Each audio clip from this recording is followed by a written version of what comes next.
दहेज प्रथा पर आधारित दिल को हिला देने वाली कहानी। आज के जमाने में दहेज एक फैशन बन गया है। हर आदमी दहेज के पीछे भाग रहा है। लोग अपने बच्चों को डॉक्टर या इंजीनियर बनाते हैं ताकि अच्छा दहेज मिल सके। सबसे हैरान करने वाली बात यह है, जो लड़का डॉक्टर या इंजीनियर बन जाता है वो भी दहेज के लिए कभी मना नहीं करता है। क्या मेडिकल या इंजीनियर कॉलेज में उसको यही बताया गया है कि दहेज लेकर ही मैरिज करो? हम सब नई पीढ़ी के लोग ही इस फैशन को बदल सकते हैं। कुछ लोग तो ये भी कहते हैं कि दहेज नहीं मिला इससे हमारा सम्मान कम हो जाता है। रमेश धनकपुर गाँवों में किसानी करता है। बड़ी मुश्किल से 2 वक्त की रोटी अपने परिवार के लिए कमा पाता है। रमेश की एक बेटी महुआ और 2 बेटे हैं। बेटी सबसे बड़ी है और बेटे छोटे हैं। महुआ ने 5वीं पास कर लिया है। अब रमेश उसकी मैरिज के बारे में सोचने लगा क्योंकि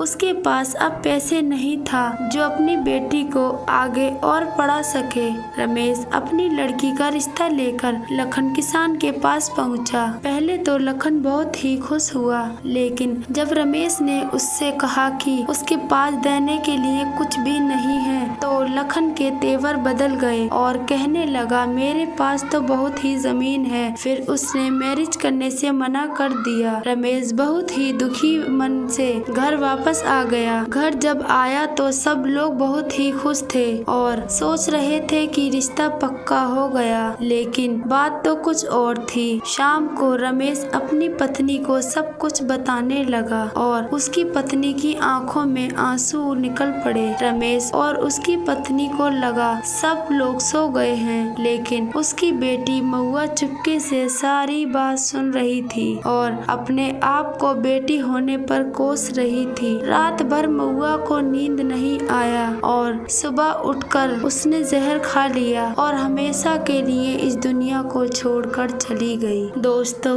कब तक महुआ जैसी लड़कियां आत्महत्या करेंगी? हम सबको जागरूक होना पड़ेगा। इस पोस्ट को इतना शेयर करो, लखन जैसे दहेज लेने वाले लोग सुधर जाएं। आओ दोस्तों, हम सब मिलकर संकल्प करें कि इस दहेज प्रथा को जड़ से उखाड़ फेंकेंगे। जय हिंद।